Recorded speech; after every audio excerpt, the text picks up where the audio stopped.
The quiet hum of existence often carries a melody of joy, a resonant frequency that uplifts the spirit and colors our days with vibrant hues. Yet, there are seasons, aren't there, when that melody fades, leaving behind a silence that feels not peaceful, but hollow. You might find yourself adrift in this quiet, searching for a lost song, a forgotten rhythm.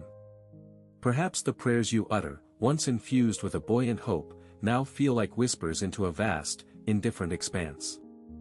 The laughter of others may seem like a distant echo, a reminder of a lightness you once knew but can no longer grasp.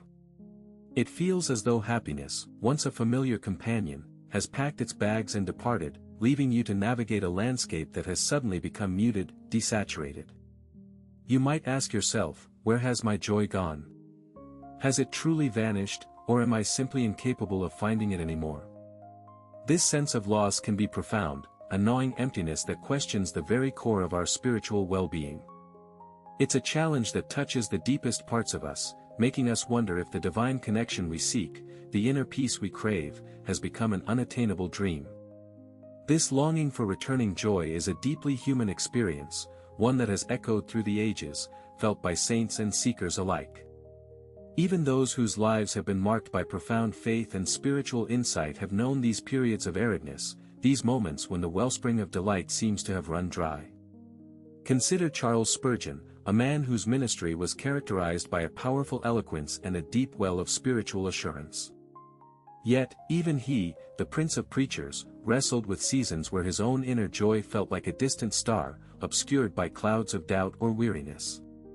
It's easy to imagine him, a man accustomed to leading multitudes in worship and song, finding himself in quiet contemplation, his heart aching for the very joy he so readily shared. This isn't a story of perpetual sunshine, but of navigating the inevitable shadows that cross every spiritual path. It's about understanding that the ebb and flow of our inner emotional landscape is a natural part of a life lived deeply, a testament to our authentic engagement with the world and with the divine. The journey we embark upon together is not one of superficial platitudes or quick fixes, but a gentle exploration into the nature of joy itself, and what it truly means when it seems to have abandoned us. We will delve into the reasons why this precious quality can sometimes recede, like a tide pulling away from the shore, leaving behind a different kind of landscape. We will look at how even in the waiting, in the quiet absence of that familiar lightness, there are profound lessons to be learned and spiritual sustenance to be found. This is not about forcing happiness or pretending that everything is all right when it clearly isn't. Instead, it's about understanding the subtle distinctions between a fleeting emotional high and a deeper, more resilient joy that is rooted in something far more enduring. We will explore how the divine presence, which we often associate with effervescent happiness, can also be found in the stillness, in the quiet moments of waiting, and in the very act of longing itself. This exploration is for you, if you are currently experiencing a season where joy feels like a ghost, a memory of a feeling rather than a present reality. It's for you if you've prayed for its return, perhaps with increasing desperation, only to be met with silence. We will walk this path together, not to conjure a superficial cheerfulness, but to uncover the deeper currents of peace and purpose that lie beneath the surface, currents that can sustain us even when the familiar light of joy seems to have dimmed. We are here to remember that your joy is not a fragile thing, easily lost and impossible to recover. Rather, it is an intrinsic part of your divine essence, a light that, even when hidden, is never extinguished. The journey ahead promises to be one of gentle unveiling, of rediscovering the steadfast presence of the divine within the very spaces where joy seems to be missing. The phenomenon of joy's apparent departure often stems from a subtle yet significant misunderstanding of its nature. We tend to equate joy with a constant state of effervescence, a perpetual, light-hearted cheerfulness that feels like sunshine perpetually on our faces. This expectation, however, sets us up for disappointment. True joy, the kind that sustains and nourishes the soul, is not merely an absence of sorrow or a fleeting emotional high. It is a deeper current, a profound sense of well-being and connection that can coexist with life's challenges. Think of a mighty river. Its surface might be ruffled by storms, its banks might overflow in flood, but its deep, powerful flow continues undeterred beneath the turbulence. Our joy can be like that river. When we expect only the placid surface, any disturbance feels like a complete loss. Yet, the underlying strength, the capacity for enduring peace, remains. This is the vital distinction Spurgeon himself grappled with, recognizing that his spiritual vitality wasn't contingent on the absence of difficulty, but on a deeper anchoring. Consider how this applies when you face periods of intense spiritual fatigue or emotional depletion. It's natural to feel a diminished capacity for delight when your reserves are low. This isn't a sign of spiritual failure, but a signal that your inner resources need tending. Much like a gardener must nurture the soil, water the roots, and protect young shoots from harsh weather, we too must attend to our inner landscape during these times. Waiting for joy to return with a grand, dramatic re-emergence can be a passive stance. Instead, a more active, though gentle, approach involves cultivating the conditions for its resurgence. This might mean intentionally seeking moments of quiet reflection, engaging in practices that ground you, or connecting with sources of comfort and support. Spurgeon, during his own bouts of depression, didn't simply wait for the clouds to lift, he actively engaged in spiritual disciplines, continued his ministry as best he could, and found strength in the very act of perseverance, even when the emotional reward seemed absent. Furthermore, the expectation that prayer should always yield an immediate, palpable sense of joy can inadvertently create a barrier. When our prayers are framed as requests for a specific emotional outcome, God, please make me feel joyful again, we might miss the subtler ways divine presence manifests. The divine might be responding not with an instant uplift, but with quiet strength to endure, with moments of unexpected clarity amidst confusion, or with a gentle nudge towards a particular action or insight. It's akin to listening for a whisper in a storm. The sound is there, but it requires a different kind of attentiveness. True spiritual connection isn't always loud or overtly joyful. Sometimes, it is a quiet assurance, a steadfast presence that anchors us even when our feelings fluctuate. Learning to discern these quieter responses is a crucial aspect of navigating seasons where overt joy seems elusive. Another crucial layer is understanding that our spiritual well-being is not solely dependent on our emotional state. While joy is a beautiful expression of a healthy spirit, it is not the sole indicator. There are times when our faith is tested, when our inner resolve is strengthened through trials, and this process, while not always accompanied by outward gladness, is deeply significant. It is in these moments of quiet endurance, of holding on to belief even when feelings falter, that a more robust and resilient spiritual core is forged. Spurgeon's own writings often reveal a profound understanding of this, acknowledging the reality of spiritual warfare and the importance of steadfastness in the face of adversity. He understood that the absence of felt joy did not equate to the absence of God's grace or the invalidity of one's faith journey. Consequently, when joy feels distant, it's an invitation to deepen our trust, not to question the foundation of our spiritual life. It's an opportunity to explore the resilience of our inner spirit and to discover the quiet strength that God provides, even when our emotional landscape is barren. This is not about forcing a smile or adopting a false positivity, but about cultivating an inner trust that transcends fleeting feelings. It's about recognizing that the divine presence is constant, a steady light that illuminates even the darkest valleys, and that our capacity for enduring peace is often revealed not in moments of peak happiness, but in the quiet, persistent walk of faith through challenging terrain. When joy seems to have retreated, it often signifies a shift in our internal operating system, a need to recalibrate our relationship with spiritual energy itself. Beyond the simple ebb and flow of emotions, there are foundational energies that we can actively cultivate, energies that act as conduits for divine connection and inner resilience. Gratitude, for instance, is not merely a pleasant sentiment. It is a powerful energetic force that reorients our focus from what is lacking to what is present, however small. When joy feels distant, consciously practicing gratitude can act as a spiritual compass, pointing us back toward the abundant blessings that surround us, even in challenging times. This isn't about minimizing difficulties, but about acknowledging the underlying currents of goodness that persist.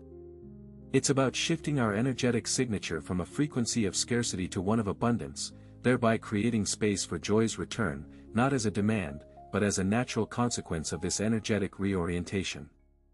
Consider the potent energy of surrender. This is not a passive giving up, but an active release of our desperate need to control outcomes or to dictate the timing of our spiritual experiences. When we cling tightly to the expectation that joy must return by a certain time or in a specific manner, we create energetic resistance. Surrender, conversely, involves acknowledging that there is a wisdom and a flow to life that often surpasses our limited understanding. It's about offering our longing, our struggles, and our hopes to a higher power, trusting that they are being held and guided. This act of releasing control can paradoxically open us up to receiving, allowing divine energy to work in ways we might not have anticipated. Spurgeon's periods of spiritual dryness were often marked by a profound reliance on God's sovereignty, a deep-seated trust that even in the darkness, divine purpose was unfolding. Embracing this energy means acknowledging that our spiritual journey is a co-creation, and that sometimes, the most powerful action we can take is to simply let go and allow the divine current to carry us. Another vital energy to explore is that of presence, specifically as it relates to our embodied experience. When our minds are racing with worries about the past or anxieties about the future, joy becomes an elusive phantom. The energy of presence anchors us in the here and now, the only place where life truly unfolds. This isn't about ignoring our struggles, but about bringing our full attention to this present moment, with all its imperfections and challenges. Simple practices, like focusing on the sensation of breath entering and leaving the body, or consciously engaging our senses in everyday activities, the taste of water, the feel of sunlight on our skin, the sound of birdsong, can shift our energetic focus. This cultivated presence builds a sanctuary within us, a quiet space where the seeds of joy can take root, independent of external circumstances or fluctuating emotional states. It is in this grounded presence that we can begin to feel the subtle, yet undeniable, pulse of divine energy that is always available, always near, even when joy feels distant. Furthermore, the energy of love, expressed not just as romantic affection but as unconditional acceptance and compassion, plays a crucial role. When we are experiencing a lack of joy, it's easy to turn inward with harsh self-judgment. This critical inner voice creates a dense energetic field that can block the flow of positive spiritual energy. Conversely, approaching ourselves with the same tenderness and understanding we would offer a dear friend can begin to dissolve these energetic blockages. This self-compassion extends to acknowledging the difficulty of our current experience without condemning ourselves for it. It's about recognizing that these seasons of diminished joy are part of the human condition, and that we are worthy of love and grace, regardless of our emotional state. By consciously choosing to extend love to ourselves, we create a more receptive energetic environment for joy, and for the deeper sense of divine connection that underpins it. This gentle, loving approach can transform the experience of waiting from one of anxious anticipation to one of patient, self-nurturing resilience. When joy feels like a forgotten language, a profound healing process begins not with forcing a return of that specific emotion, but with tending to the deeper wounds that may have obscured it. This involves acknowledging and gently addressing spiritual fatigue, a state that can leave us feeling drained, disconnected, and weary of the spiritual path itself. It's akin to a traveler pushing through a long desert, where the oasis of joy seems perpetually on the horizon. The fatigue isn't a moral failing, it's a signal that the soul needs rest, replenishment, and a different kind of nourishment. This healing often requires a conscious effort to let go of the burdens we've been carrying, the unspoken disappointments, the unexpressed griefs, the expectations that have weighed us down. Spurgeon, in his own struggles, recognized the need for periods of quiet respite, not as an abandonment of duty, but as a necessary part of spiritual restoration. He understood that trying to pour from an empty vessel only leads to further depletion. This process of healing involves a conscious act of surrender, not to circumstances, but to the divine flow that seeks to restore us. When we resist the natural cycles of spiritual life, the times of outward flourishing and the times of inward drawing, we create resistance that hinders healing. Surrendering the need to feel joyful, and instead embracing a quiet trust in the process of restoration, can be incredibly liberating. It's about releasing the tight grip we often have on our own spiritual trajectory, allowing a higher wisdom to guide us. This might manifest as accepting that certain emotional states are temporary, or that healing doesn't always follow a linear path. For instance, a person might engage in practices that feel grounding and centering, not because they immediately bring joy, but because they are acts of self-care and an expression of faith in eventual renewal. This quiet act of yielding, of letting go and letting God, as it is often expressed, can begin to loosen the knots of weariness and open channels for deeper peace to emerge. Furthermore, the concept of spiritual fatigue often arises from a disconnect between our inner aspirations and our daily lived reality. When our actions and our deepest values are out of alignment, a subtle dissonance can set in, draining our spiritual vitality. Healing, in this context, involves re-establishing that alignment. It might mean reassessing our commitments, simplifying our lives, or consciously integrating practices that nourish our souls into the fabric of our everyday routines. For someone experiencing this, it could involve consciously choosing to spend time in nature, engaging in creative expression, or simply setting aside moments for quiet contemplation, even when they feel unproductive.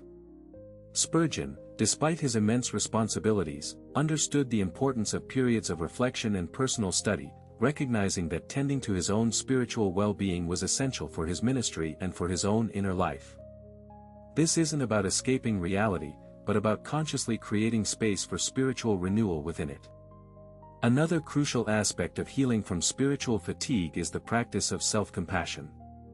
When joy is absent, it's easy to fall into self-criticism, to feel like a failure for not being able to access that desired state.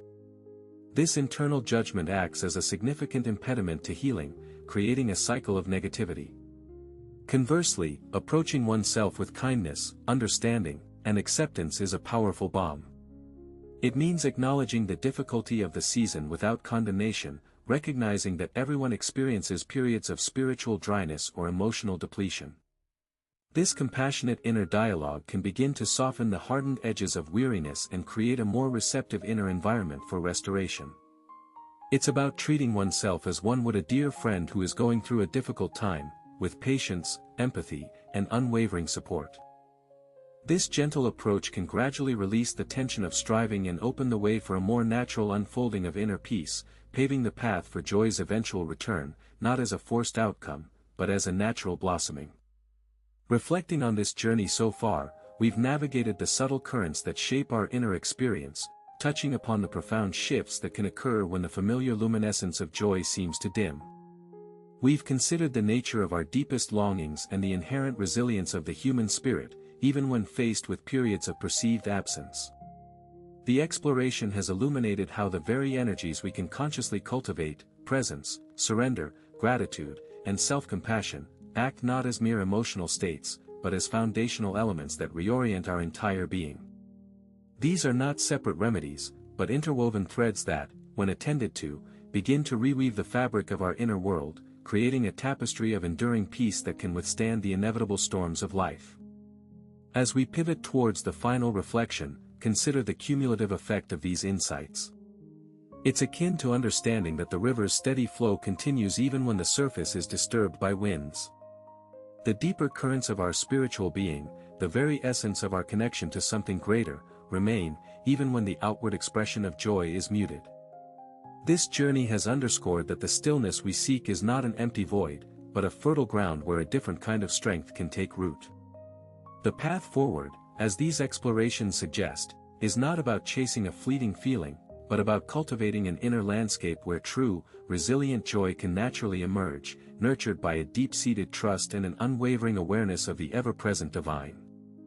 The implications of this shift in perspective are profound, suggesting that the very act of seeking, when undertaken with this newfound understanding, becomes a sacred practice in itself, a testament to the enduring power of hope and the deep wells of grace that lie within.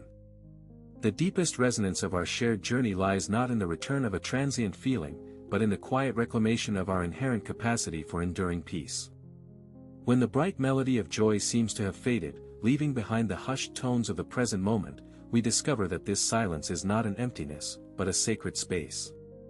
It is within this stillness that the true nature of our spiritual strength is revealed, a strength that is not contingent upon outward happiness, but rooted in the unwavering presence of the divine, a presence that has never truly left us. The exploration of joy's elusive nature has, in essence, been an invitation to look beyond the surface, to trust the unseen currents that flow beneath, guiding us toward a more profound and resilient form of well-being. It is here, in the quiet space of our own being, that the seeds of a joy that transcends circumstance are sown, watered by the gentle rain of our own acceptance and the steadfast light of divine grace. This understanding calls us to a new way of walking, a conscious engagement with each breath, each moment, as a sacred offering. The practical tools we've touched upon, the grounding power of presence, the liberating grace of surrender, the illuminating force of gratitude, and the healing balm of self-compassion, are not merely techniques to be applied, but ways of being to be embodied. They are the quiet practices that cultivate an inner sanctuary, a place where the soul can find solace and strength, regardless of the external weather. The waiting itself becomes a form of prayer, an active participation in the unfolding of our spiritual journey. In this continuous unfolding, we learn that the divine is not a distant entity to be appeased, but an intimate presence woven into the very fabric of our existence, accessible in the simplest of moments, in the quietest of breaths. The true practice begins now, not with an expectation of immediate transformation, but with a gentle commitment to tending this inner garden. It is in the daily, consistent return to presence, in the courageous act of surrendering what we cannot control, and in the unwavering practice of gratitude and self-love, that we discover the enduring wellspring of joy within. This is not a destination to be reached, but a path to be walked, each step infused with awareness and a deepening trust. Your joy is not lost, it is waiting to be uncovered, not as a fleeting visitor, but as an intrinsic aspect of your luminous soul, always present, always near, waiting for you to simply be still and remember.